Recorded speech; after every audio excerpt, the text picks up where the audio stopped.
This is LBC. From Global, leading Britain's conversation, The Nigel Farage Show. Mr. Nigel Farage. Thank you, Donald. Good evening, everybody. He is the eccentric Aldertonian, often funny, charming, gaff-prone. He makes us laugh. Some people he makes shout when they listen to him or see him on the television. But he is the one and only Boris Johnson. He is something of a one-off. But today was interesting, because today, as Foreign Secretary at Chatham House, he delivered a speech. It's a speech that was heavy in content, and a speech in many ways that in style was different to what we're used to from Boris. It was scripted. It was really quite professional. And he backed Donald Trump's approach to the North Korean crisis, insisting that the White House has an absolute duty to protect the USA. Have a listen and see if you agree with me.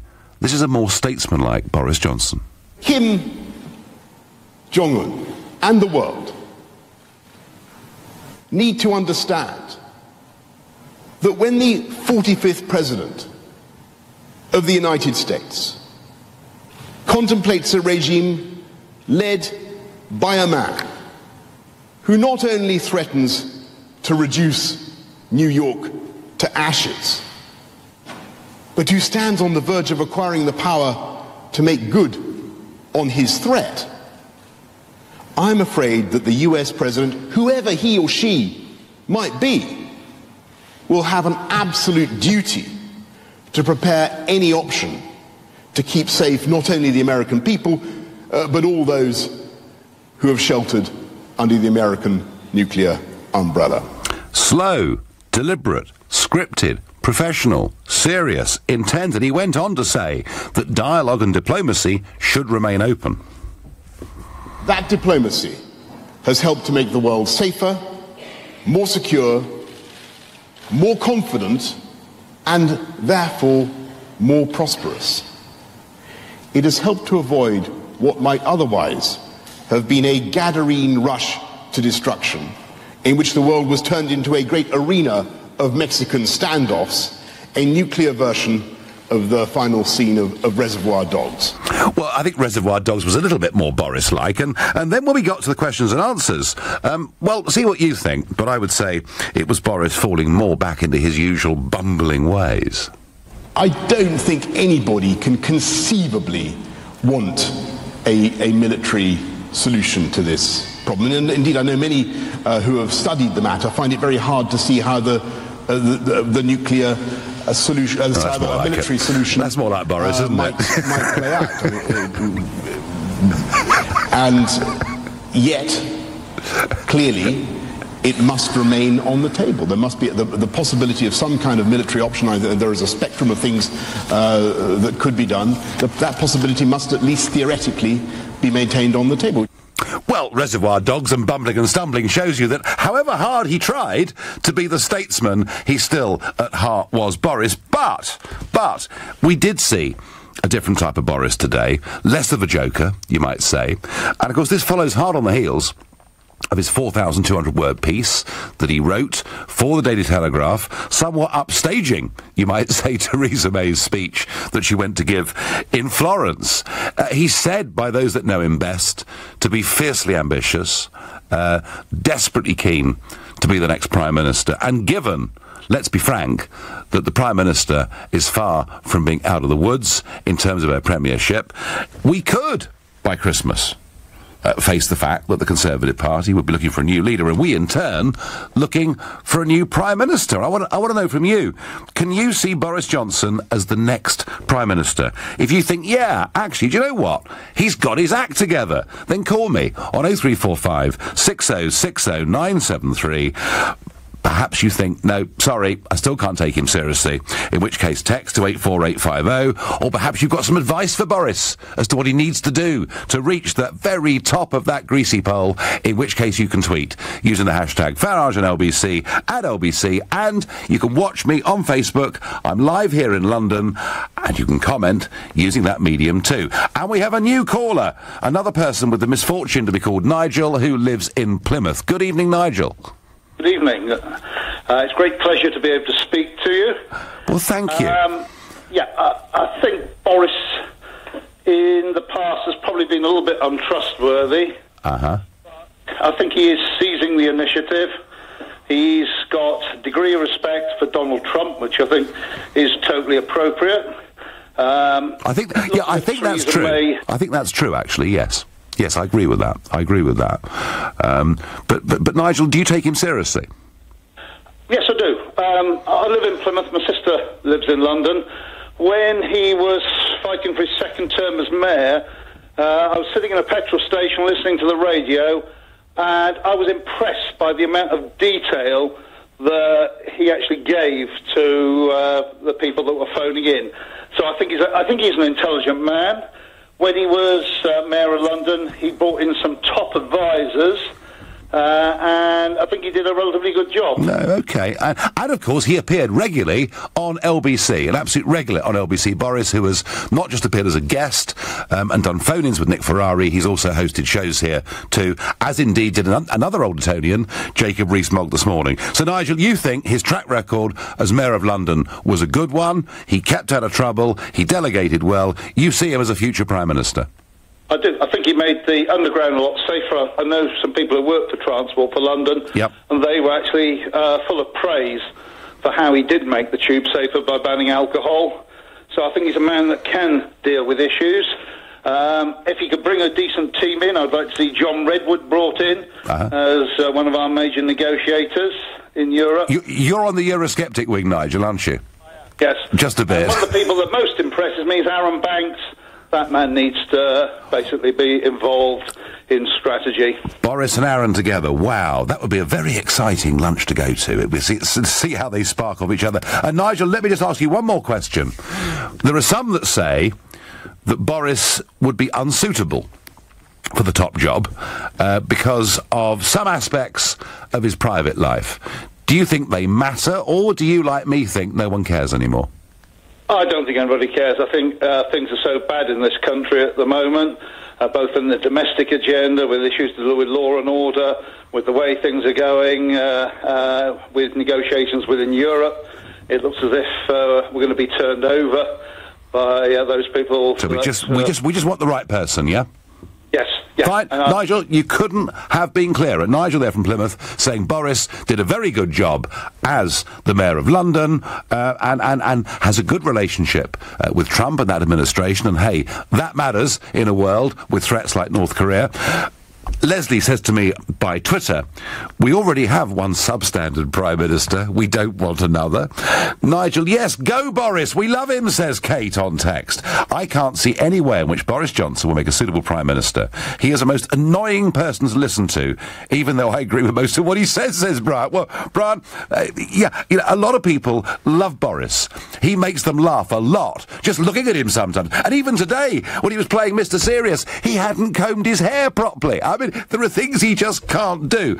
But he does, of course, I accept, upset a lot of people too. Jack is calling me from Stockton-on-Tees, another new caller to this show. Jack, good evening. What do you think? Good evening, Nigel. I think Boris Johnson has absolutely the potential to be Prime Minister. I think he's the most conservative and the most British politician within the Conservative Party. But what we have at the moment is we have a cabinet full of arch-Remainers, or Ramonas, I should say, in terms of Philip Hammond and the Rudd. Why on earth? Does Philip Hammond ever smile, Jack? I mean, is Philip Hammond permanently miserable, or is it me, you know? Well, I don't know, but he must pay an absolute fortune in psychiatrist bills because he's the most depressing man I've ever No, it's not him paying. It's we're paying the bills, not him, because he depresses me, Jack. Probably goes on expenses, just like Tony Blair's teeth. Get back to Boris. I think absolutely. But Boris Johnson is the Conservative within the Conservative Party, and I think one point that needs to be made is that we haven't had a genuinely Conservative Party in Great Britain for many, many years now. But, you see, if we have this discussion which we're having now of will Boris Johnson be the next Prime Minister, come this time in 2 years' time, because it's the Tory party, we'll be saying, well, could Jacob Rees-Mogg or could someone else be the next Prime Minister? Do you think it's possible, Jack, is it possible to have a conversation about the next Prime Minister who didn't go to a school just west of London, do you think? I mean, it's remarkable, isn't it? It's remarkable, isn't it? That here we're talking about two old Etonians again after David Cameron not so long ago. Maybe that's not a bad thing, but it is certainly interesting. Jack, I'm going to disagree with you on something. I don't think Boris is the most conservative figure in the Conservative Party. Indeed, when it comes to the issue of immigration, he actually, in the past, has advocated amnesties for illegal immigrants and has never shown himself to be tough on that issue at all. Well, the thing is, the Conservative Party, as collectively, has never really portrayed itself to be tough on the issue of immigration, nor as many other parties. So that's an issue which has always been in the long grass, so to speak. Nobody has ever really spoken about it, and that's through. Well, I did my best, Jack. I did my best to talk about it, and you got my vote, Nigel. And I noticed, thank you. I noticed that the more I talked about it, and the more people like Jack from Stockton-on-Tees voted for it, the more they started to talk about it. Funny that. So, Jack, you're 100% behind him, yeah? Well, I'd say 70%. I would like to see Jacob Rees-Mogg as Prime Minister, but, you know, I think that's a little bit too... OK, so Jacob first, Boris second. Jack from Stockton-on-Tees, thank you. And I get here on Twitter, Boris Johnson is smarter than people give him credit for, but never a Prime Minister. He's no Jacob Rees-Mogg, is he? So it's Eton, Eton, Eton all the way. Solomon is a new caller from Stockport. Solomon, good evening. Good evening, Nigel. Just wanted to say thank you for what you've done. You've made massive sacrifices to, you know, bring us Brexit when it must have seemed absolutely hopeless for you. You made personal sacrifices, and it's just... Well, it did seem hopeless, Solomon, and I remember on New Year's Day 2016 thinking, gosh, am I going to be the only recognisable political figure that backs Brexit? Is everybody else going to run away for fear they can't win the referendum? And I will say this for Boris, he may have hummed and hard. He may have come to the party late, but he did back Brexit, and I believe that made a difference. I suspect, Solomon, particularly in London and the South East. So you know, I'm pleased that he did it. But do you see him as a PM, Solomon? Well, I mean, it makes a difference to me to have someone who actually backed Brexit. I mean, at first I admired May because she was, you know, obviously Remain, and she came out saying, you know, it's the people's choice, I'm going to back it. And if I'll call me naive at first, I thought maybe there's something in it. With May and Cameron, the impression I get is they're very sort of... I don't see any sincerity from them. I think they're very good at feeding, you know, telling the lines they've been fed. I think Bojo is a bit too sort of buffoonish, such that we do see a human side to him. I think he just end up, you know, blurting out things that he's not meant to do. I can't see it happening. He's very good at that, isn't he? Mind you, you could argue that the US president says some things that are pretty unconventional, and sort of a mini Trump has just won the election in the Czech Republic. So maybe, Solomon, maybe we're moving on to different times. I thank you very much for your call. You're listening to the Nigel Farage Show, exclusively on LBC. It's 7:16. This week on LBC, 5 days, 5 voices. To highlight that there may be difficulties ahead isn't to talk our country down, it's to be realistic. Chuka Omuna. I think a lot of concern around immigration is about the economy and what it says about your job and whether your job is secure. Can you get a decent home? Can your kid afford to buy a home around the corner from you? That is the kind of thing that really lies behind it. Those are the issues you've got to tackle. Just blaming all of that on Eastern Europeans is an utter con. Chuka Omuna. In for James O'Brien tomorrow from 10, only on LBC. The binder's broken again, and it's so slow and awkward. Binding will always be a bind with a budget machine and supplies that aren't really up to it in the first place. Talk to Single Source Binding Machines. Their precision German-made binding machines are built to last for superbly bound documents every time, quickly and reliably, complete with free lifetime maintenance. Call 0207 515 0539. Exclusions apply. Lifetime maintenance based on purchase of supplies for the product's lifetime. Oh, I said, let's get a new kitchen, like I was getting a coffee. What was I thinking? Demolishing a room and making a new one? Who does this? And how am I an actual grown-up? Relax. It's Trust a Trader. Just type in your postcode, what you need, and bam, local tradespeople appear. All who know what they're doing. For realsies. Oh, maybe I should get a new bathroom too. And a dress-up room. And a room for the kittens. Visit trustatrader.com. Trustatrader.com. You're not perfect. You're a couch potato sometimes. You're a gym bunny most of the time. You're chia seeds and quinoa one day, you're partial to a pasty the next. You are a temple, you're a fun park, you're a yin, you're a yang, you are who you are. You are one of a kind. And at HealthSpan, we celebrate your individuality.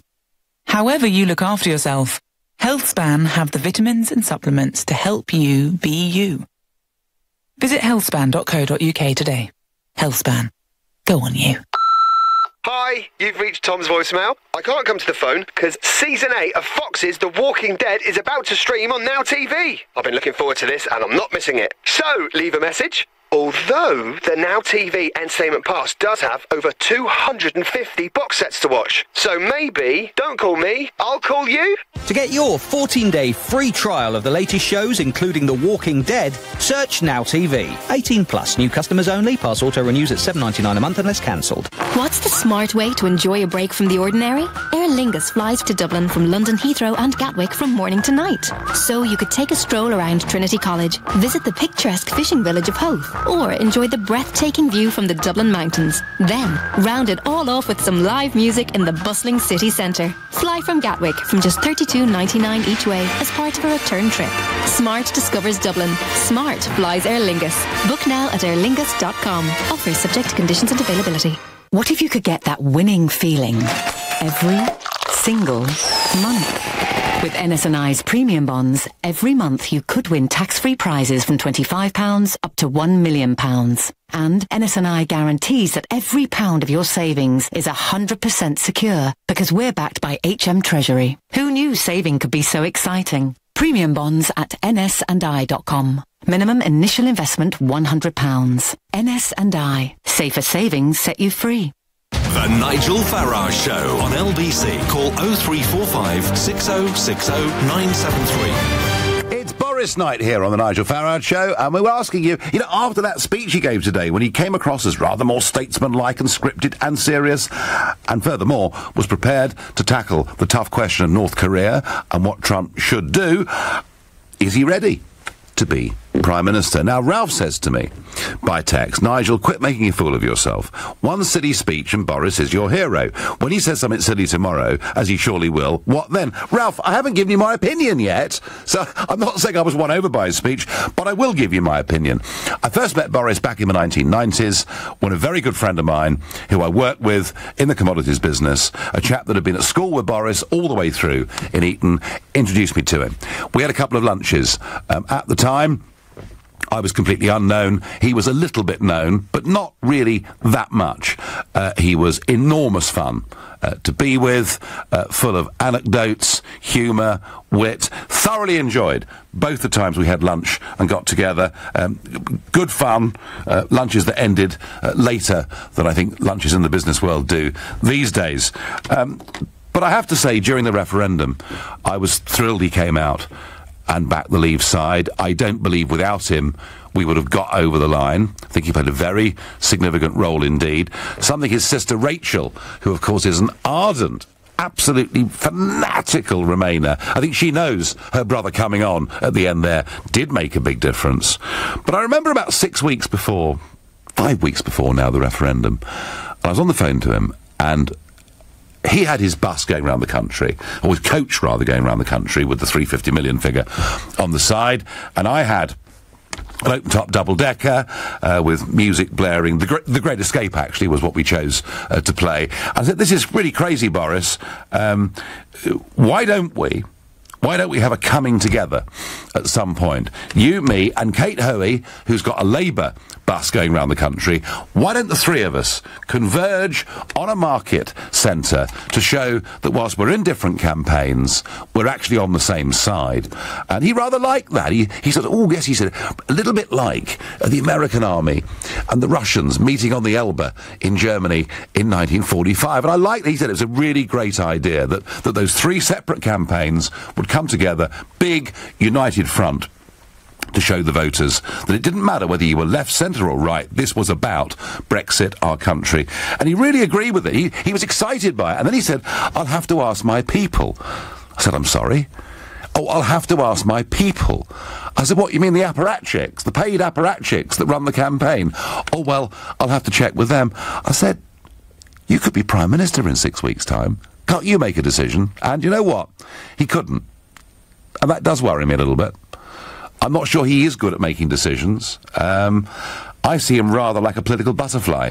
He's here for a bit, and then there's a prettier flower over there. And I'm not sure, I disagree with the earlier caller we had, I'm not sure, actually, in terms of political philosophy, he's that deeply rooted in almost anything. So is he a good thing for the country? Is he a good thing for us on the world stage? Yes, he's recognised. People know who he is. He also shows we still have a good sense of humour in this country, which is no bad thing.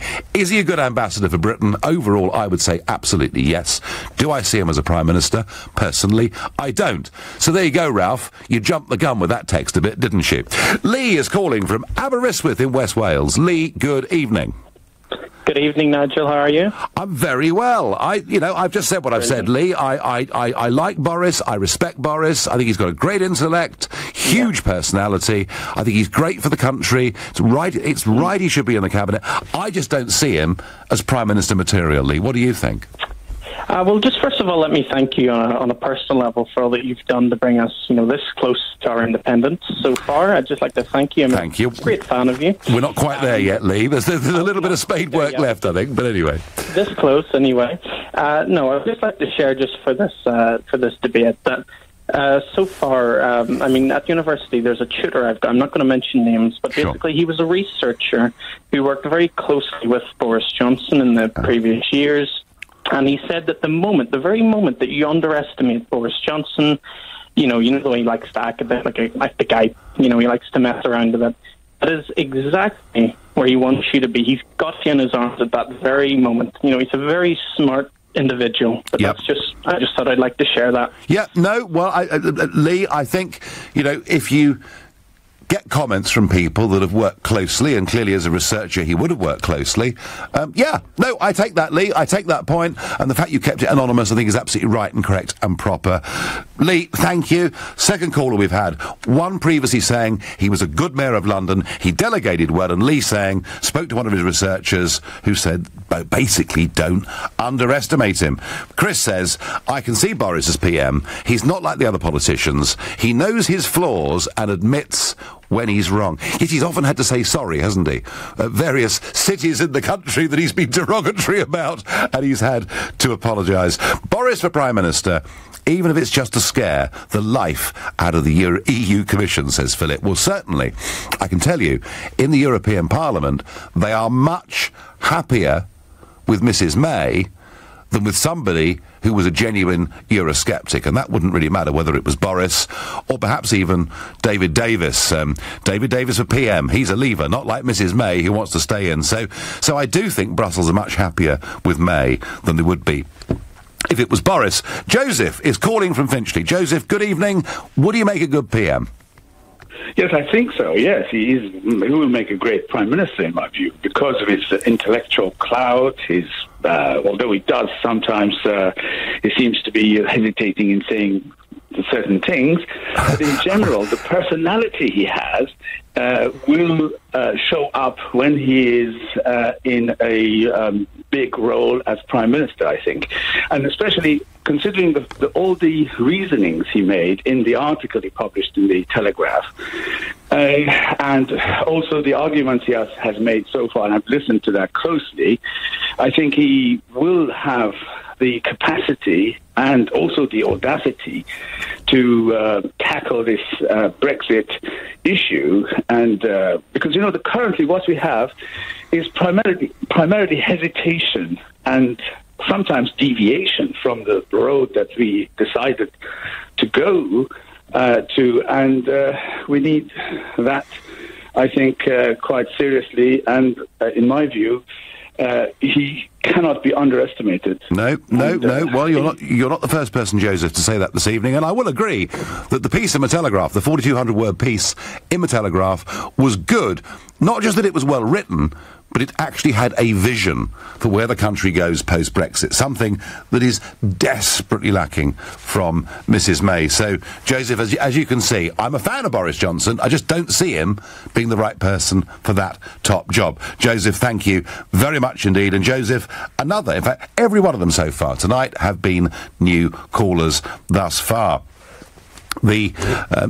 No way. Boris needs to be kept on a lead so he doesn't embarrass our country. International leaders laugh at him and would do with him being our Prime Minister. That's what Ryan in Bournemouth thinks. But several of you saying he couldn't do worse than Mrs May. And I've got more, Boris lacks the ability to convince large swathes of non-Conservative voters, something that Jacob Rees-Mogg would be so much more capable of doing. It's Eton versus Eton. It keeps on going. Alex is my next caller from Tower Hamlets. Is Boris the right guy to take over from May at the right time, whenever that is? Yes, I think so. I just wanted to say that you did a really good interview with the ITV this morning. Very thank you. That Sikorsky character. Thank you. I'll go straight on to Boris. Yeah. As I said to your producer, he's capable of being a Prime Minister, but with some caveats. He's got to pay attention to detail. And I do believe he's doing that. What, in terms of focusing, yeah? In general, I mean, he does come across sometimes as a little bit of a nutty professor when he speaks in Parliament. Right, okay. He's got to stop the stand a bit. Yeah. Shuffling his hair every 5 minutes. Yeah, I did say, Alex, earlier I said that his hair wasn't combed today, but I'm prepared to stand corrected, because somebody texted me in and said, no, actually, he had combed his hair, but then he'd done, as you called it, the Stan Laurel bit, and it had all fluffed up. So, yeah, he does do that. He's got the intelligence to be a Prime Minister, and he's good with people. That's the main thing. I mean, the electorate love him. I mean, I'm Tower Hamlets. I come up to Romford and Hornchurch and around that area quite a bit. Yep. And he's absolutely loved up here. So, Alex, there's no doubt. There's no doubt that he does. In many, many people, he makes them smile, they like him, they respect him, they see his intellect. I thank you. Lynn says, Boris speaks several languages. That would help on the world stage. Not so sure, they all speak English now. Suzanne says, we love him, but not that much to have him as Prime Minister. But Alan says, and remember, there are people that think the other way, and quite a lot of them, Boris is a buffoon. He's incapable of representing us to the world. You're listening to The Nigel Farage Show, exclusively on LBC. It's 7:30 and time for the news with Philip Chrysikos. It's understood a Labour MP has resigned from Parliament's Women and Equalities Committee after making derogatory comments about women, those overweight and gay people online. Earlier, the Sheffield Hallam politician refused to step down following the posts that he made. It was Gerard O'Hara more than a decade ago. Theresa May has told MPs Brexit talks are going constructively despite reports she recently seemed anxious and begged for help from the European Commission's president. As the Prime Minister updated the Commons on her Brussels summit last week, Jean-Claude Juncker is denying leaking the account, adding he's shocked at those German press reports, adding Mrs May was in good shape and not tired. First Minister Nicola Sturgeon has told LBC she welcomes the decision to free a British man jailed in Dubai for touching another man's hip. Jamie Harron from Stirling was arrested in July. He says he's shocked and relieved at the authorities' decision. LBC weather dry this evening with rain spreading from the west overnight, a low of 11 degrees. Tomorrow, rain in Wales and the north and west of England, cloudy elsewhere, a high of 18 degrees. LBC travel on the M25 and it's queuing for over an hour on the clockwise side from junction 29 for Romford towards junction 1A for Swanscombe. That's after a lorry broke down earlier on. Now in Clapton, and it's slow moving on Lea Bridge Road. That's in both directions between the Lea Bridge roundabout and Wattersfield Road, and is following an accident earlier on. And the M4, that's queuing on the westbound side from junction 8 for Maidenhead towards junction 10 for Bracknell, and is following an accident which has been moved to the hard shoulder. LBC Travel, I'm Anne-Marie Walsh.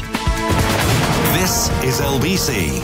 We buy today. Take control of your property sale with We Buy Today. Whether you're retiring, inheriting, divorcing, or just need to move on, We Buy Today will give a fair price on any residential property. Just visit webuytoday.co.uk. We're the fully regulated home buyer who will work to your timeline with no agency or legal fees to pay. For a guaranteed offer on your property, visit webuytoday.co.uk. Take back control.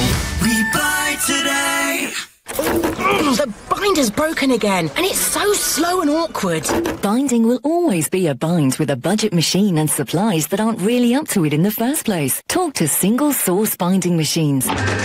Their precision German-made binding machines are built to last for superbly bound documents every time, quickly and reliably, complete with free lifetime maintenance. Call 0207 515 0539. Exclusions apply. Lifetime maintenance based on purchase of supplies for the product's lifetime. What if you could get that winning feeling every single month?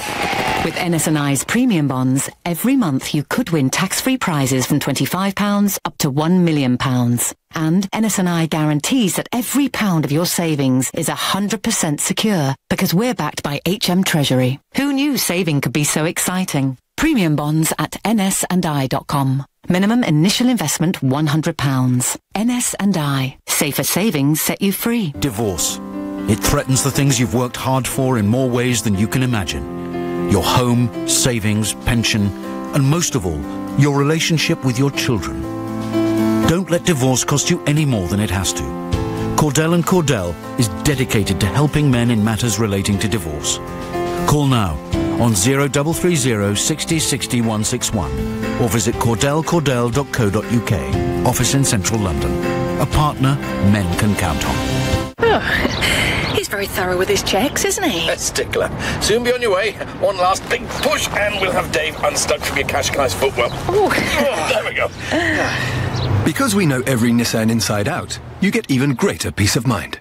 So visit Nissan's used car event from the 6th to the 23rd of October, where you could drive away a used 65-plate Qashqai from £16,402. Subject to availability at participating dealers.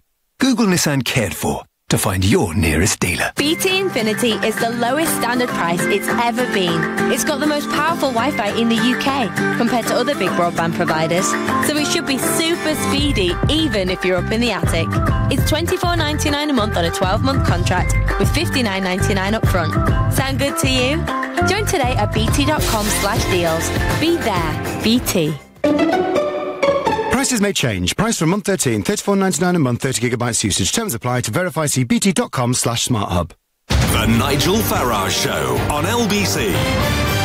Do you remember when Mr. Juncker came to Downing Street to have dinner, and within a few hours, out in the press were reports that Mr. Juncker thought Mrs. May was deluded if she thought she was going to get a good trade deal without paying away lots and lots of money. Well, a couple of weeks ago, the roles were reversed, and Mrs. May went to Jean-Claude's for dinner in Brussels, and blow me down if the same thing hasn't happened again. This time, in a German newspaper, it says that at their private dinner on the 16th of October, she appeared anxious, tormented, despondent, discouraged, and she begged for help. And here was Jean-Claude Juncker being confronted today about these press stories. President Juncker, hello. Hello. How are you? Can we ask about the dinner with Mrs. May? Yes. Did you tell the German press what happened? No, never. I'm really surprised, if not shocked, by what has been written in the German press and, of course, repeated by the British press. Nothing is true in all this. I had an excellent working dinner with Theresa May. She was in good shape. She was not tired. She was fighting, as is her duty, so everything for me was okay. So she didn't plead with you for help? No. That's not the style of British Prime Ministers. Well, Mrs. May, if she is in good shape, certainly in better shape than Jean-Claude Juncker is, who was struggling a bit for breath there, I thought, having walked up a small flight of stairs. Twice this has happened, so my advice, Mrs. May, if you want to spread a rumour out across the whole globe, tell something to Jean-Claude Juncker and his Chief of Staff, Martin Selmayr, something in confidence. Now, end of last week, the Brussels summit, Mrs. May was there. Today, she came back to the House of Commons to give a progress report, and this is my view of just how much further forward she got at that summit.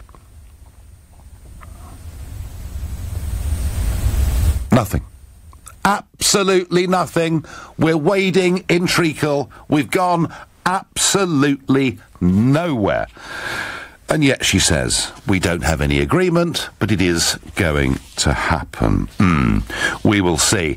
Now, very interesting one here. Rory Stewart, who is a Foreign Office junior minister, confirmed yesterday a British policy that the hundreds of British jihadist volunteers in Syria are facing death rather than that of being arrested and put through the judicial system. He follows on from Brett McGurk, the US envoy to the coalition against ISIS, who said that the mission of the Allies was to kill every foreign fighter that went to Syria.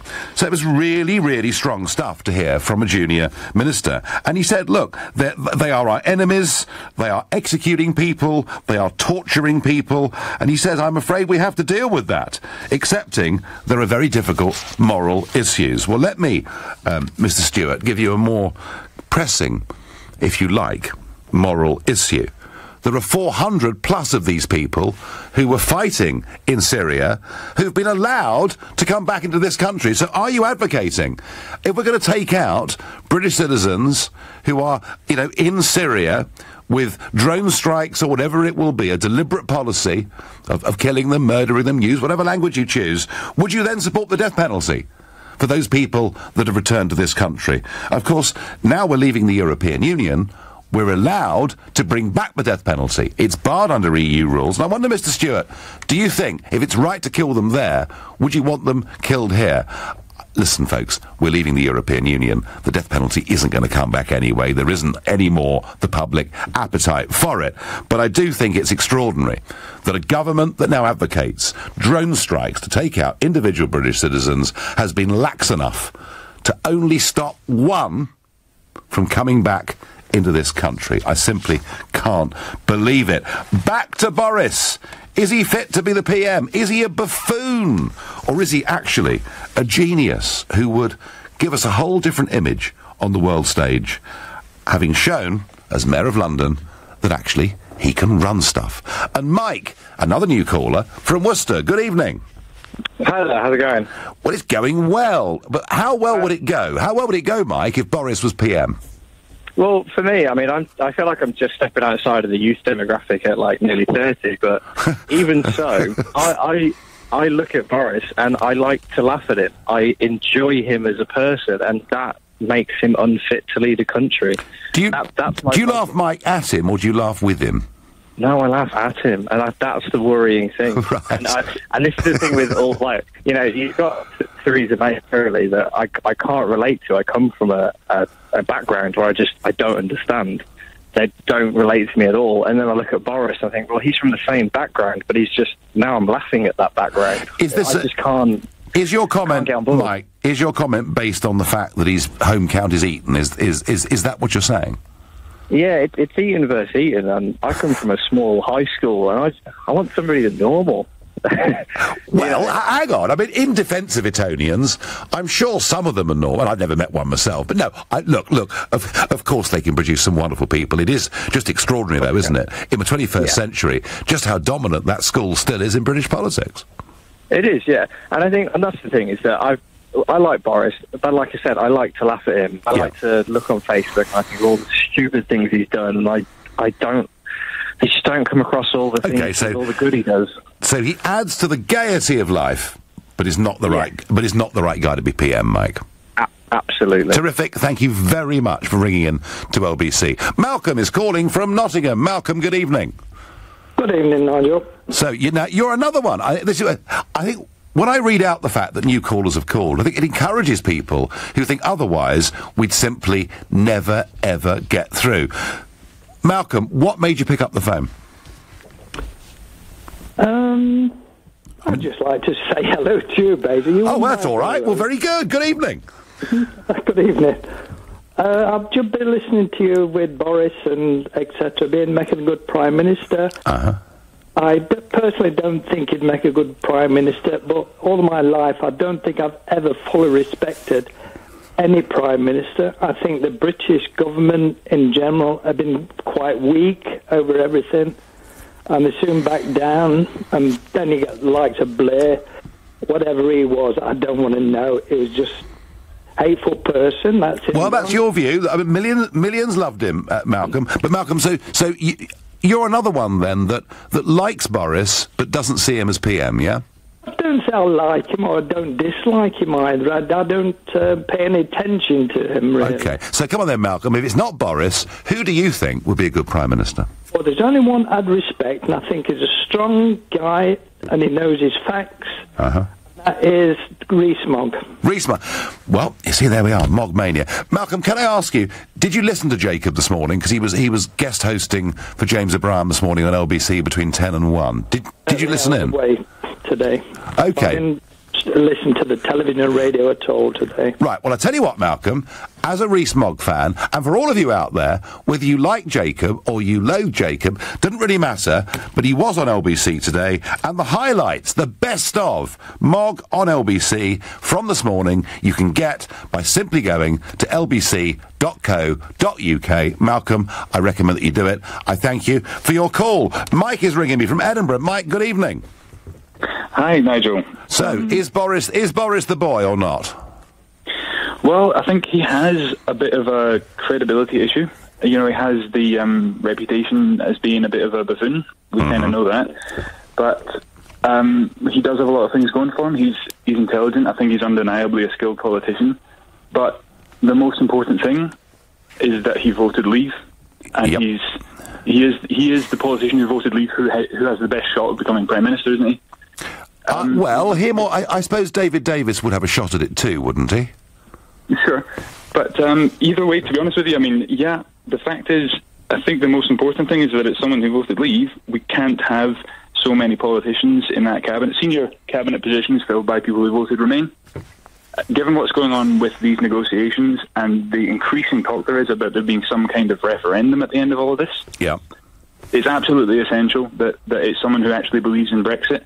I mean, you'll know better than anyone, the EU are going to be dead set on creating the worst possible deal for the UK, even if it means shooting themselves in the foot. Absolutely. Well, that's at least what Brussels wants to do. I'm hoping to see, as the months go on, some genuine common sense coming from the member states. But no. Listen, I agree with you, Mike, completely that it does need to be a lever that takes us through and actually takes the ship of state and turns it around by 180 degrees, because that's what the Brexit referendum told the government to do. You need somebody with belief. So, as far as you're concerned, Mike, it could be Boris, yeah? But here's the thing. If the European Union want the negotiations to go badly, and there's any talk about any kind of referendum, let's bear in mind there's a lot of conflation around what the question would be. Are we talking about a deal or no deal and let's have a Brexit referendum? Or are we talking about Brexit or no Brexit? And if there's any whiff of it being the latter, the negotiations are completely undermined, and the fact that there is a Remainer in number 10 I agree. Leads me to believe that they could well be sabotaging the negotiations. Well, that's going a bit far, but let's put it like that. Let's put it like this, Mike. It isn't going very well. Mike from Edinburgh, another new caller. I thank you very much indeed. The trouble with Boris is he doesn't really want the job as PM. He had the opportunity when Cameron resigned. Rees-Mogg is the man, says Ollie. Others say Boris is not silly. He's a clever man. But another says to me on Twitter, Boris, he couldn't run a bath. You're listening to the Nigel Farage Show, exclusively on LBC. It's 7:45. Coming up at 8 on LBC, Clive Bull. There's strong public support to outlaw unpaid work experience that lasts more than 4 weeks. It's being called a modern-day scandal. So should unpaid internships be banned? Clive Bull on LBC. What if you could get that winning feeling every single month? With NS&I's premium bonds, every month you could win tax-free prizes from £25 up to £1 million. And NS&I guarantees that every pound of your savings is 100% secure because we're backed by HM Treasury. Who knew saving could be so exciting? Premium bonds at nsandi.com. Minimum initial investment £100. NS&I. Safer savings set you free. In England, some constituencies have a lot more electors in them than other constituencies. Boundaries are changing to make parliamentary constituencies more equal. Don't miss the last chance to help us shape the new constituencies in your local area. Time is running out. View a map of the proposed changes in your area and have your say at bce2018.org.uk. Winter can hit you hard if your boiler's not up to it. So make sure your home or business stays a step ahead this winter with a new boiler from British Gas for half price. You'll still get our full fixed price guarantee and our full 5-year warranty, and you'll only pay full price for the installation. Oh, and don't worry, you will get a full boiler. It's only the price we've cut in half. But hurry, this half-price offer ends 31st of October. Get yours now and be a step ahead this winter. Search British Gas New Boiler. Conditions apply. From the elegant palazzos of the aristocratic port city of Trieste to the tiny, narrow streets and stacked houses dug into rocks in Matera to the gently rolling hills of Le Longue in Piedmont, famous for Barolo and white truffles, and the grand piazzas of Catania overlooking majestic Mount Etna. Italy is the perfect short break destination at any time of the year. See, taste, discover authentic Italy. For inspiration on where to visit on your Italian short break, go to italia.it. Hi, you've reached Tom's voicemail. I can't come to the phone because Season 8 of Fox's The Walking Dead is about to stream on Now TV. I've been looking forward to this and I'm not missing it. So, leave a message. Although the Now TV Entertainment Pass does have over 250 box sets to watch. So maybe, don't call me, I'll call you. To get your 14-day free trial of the latest shows, including The Walking Dead, search Now TV. 18 plus, new customers only. Pass auto renews at $7.99 a month unless cancelled. Oh, I said, let's get a new kitchen, like I was getting a coffee. What was I thinking? Demolishing a room and making a new one? Who does this? And how am I an actual grown-up? Relax, relax. It's Trust a Trader. Just type in your postcode, what you need, and bam, local tradespeople appear. All who know what they're doing. For realsies. Oh, maybe I should get a new bathroom too. And a dress-up room. And a room for the kittens. Visit trustatrader.com. Trustatrader.com. The Nigel Farage Show on LBC. If you're just tuning in, we're discussing a senior political figure in this country and asking whether he could become the next Prime Minister, particularly given Theresa May's great vulnerability at the moment. Now, if you haven't been listening, I'll give you some clues as to who it is. This is the type of language this man uses. Gloomadom poppers, to describe merchants of gloom. Greased piglet, to describe a slippery or elusive individual. Mugwump, which is a term he used to describe Jeremy Corbyn. A whingerama, which, as he says, is the intense whinging going on from those who can't accept Brexit. And whiff-waff, which apparently was an early form of ping-pong. That, I think, was at the Beijing Olympics, when London was up next, and he gave a remarkable speech in which he said ping-pong is coming home. On UKIP, he has said, I can hardly condemn UKIP as a bunch of boss-eyed, foam-flecked Euro hysterics, when I have been sometimes not far short myself of big boss-eyed, foam-flecked and hysterical. And on the European Union, he described it, he said, it's a stitch-up. It's the biggest stitch-up since the Bayeux Tapestry. So it's Boris Johnson that we're talking about, who I think in many ways is rewriting his own version of the Oxford English Dictionary. He is flowery, he is fun, he is bright, he is a massive personality. Some people like him, some people can't stand him. I like him very much. I think he's great. I think the fact that he backed Brexit politically really mattered.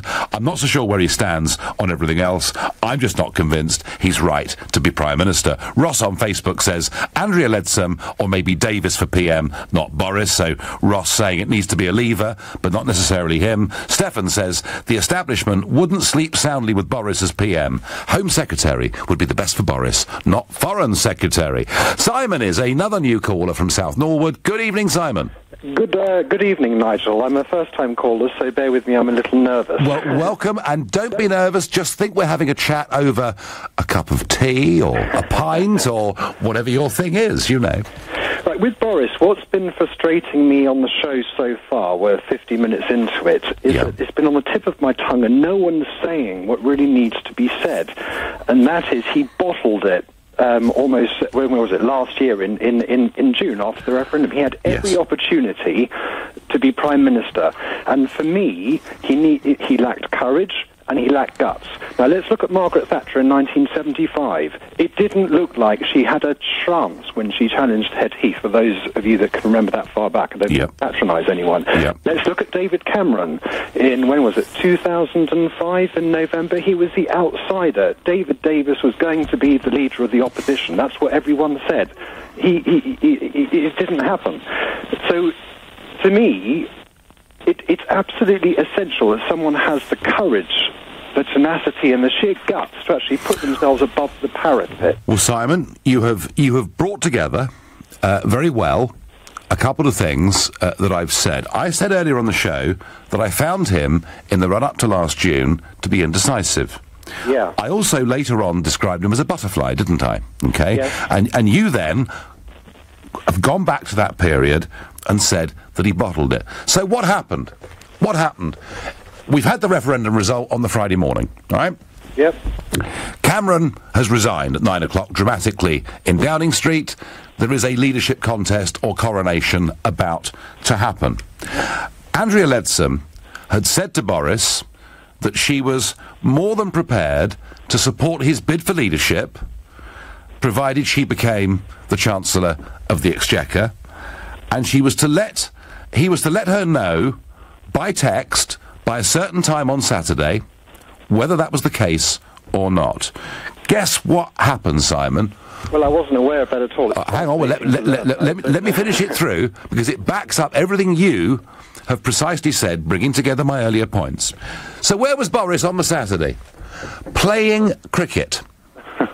And probably having a few beers and a good day, and he never, ever got back to Andrea Leadsom. It simply slipped his mind. She took that as a sign that she was not going to be part of his main team, and in the Sunday newspapers we got the announcement that Andrea Leadsom was going to have a run to be Prime Minister. That run didn't last long, but Boris had lost support. Gove had decided that he wasn't suitable, and I think that sums up, in a way, Simon, why I don't think he's right to be leader. He is indecisive. He does move around on issues. You know, I like him as a person. Simon, I'm pleased you picked up the phone call. You're absolutely right, but he didn't bottle it. He blew it, all right? He blew it. He had an opportunity there, and just through a combination of disorganisation and laziness, the chance slipped.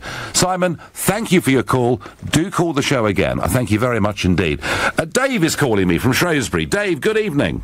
Good evening, Nigel. So, is Boris the right man to be our PM?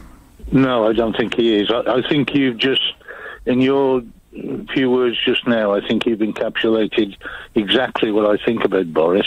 Yep. He changes his mind. He doesn't know where he's going. He tends to hunt with the hounds and run with the hare. Mm-hmm. But I think the best candidate would be David Davis. Yeah. And I think alongside him as EU negotiator, because obviously he wouldn't do that, I think Jacob Rees-Mogg would be a perfect EU negotiator. And I think David Davis has had his wings held back a bit by the Remainers in the cabinet and the Prime Minister, because I don't think he's been given a free rein to do what he wants to do. He looks like he's there stuck piggy in the middle, doesn't it, really? He does, yeah. You know, he's got a divided cabinet, and he's, I agree with you. I think he's in a very difficult position. He is, but I think if he got the freedom, then I think he could do a great job as a negotiator, but I think he would be even better as Prime Minister, frankly. Right, Dave from Shrewsbury, another new caller. Thank you for that very clear point of view. Walter disagrees with this entire programme and this entire debate. He says, no, Nigel, he's doing his job as Foreign Secretary and sticking to his brief, which is where he should stay. Theresa May is the Prime Minister until 2021. Walter, I'll give you my mobile phone number after the show.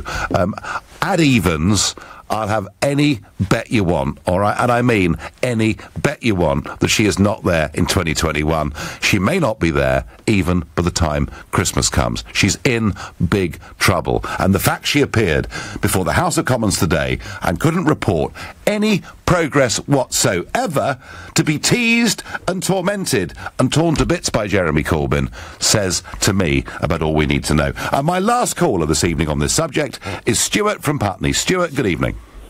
Good evening. Yeah, I mean, he was a terrible mayor. He wasted, I think it was 890 million on vanity projects. There was the Garden Bridge, there was Boris, the stupid cycle lanes, there was Boris Island, a feasibility study on Boris Island. So we know he was an absolutely abysmal mayor. He's not been a good foreign secretary.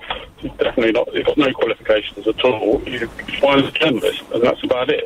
Well, he's actually a very good journalist, isn't he? And a good writer. And I bought and read at Christmas. I was given at Christmas and read his up-to-date book on Churchill that he's done. Tell you what, it's a great read. It's a complex subject. He's written about it beautifully. He's great at all those things. I'm pleased you phoned about the Mayor of London thing, because a couple of callers had said what a great job he did. I've got to tell you, Stuart, those cycle lanes, if you try and drive now from, say, Westminster out through the east of London, you know, heading out towards the M11 or whatever it may be, you've got to allow 40 minutes to get past Tower Hill. Because in the middle of the day, there's not a single bike on those roads, and yet there's a huge, huge cycle lane. Stuart, I thank you. Great debate from everybody. Lots of passion, lots of belief. Nothing I've said tonight have I said wishing in any way to be unkind about Boris. I like him, but I'm not sure that he really has a great political philosophy behind him. I'm not sure he's decisive enough. He'll be a major part of public life for many years to come. I'm pleased about that. I simply don't see him as PM. You've been listening to the Nigel Farage Show on LBC. I'm back tomorrow night at 7.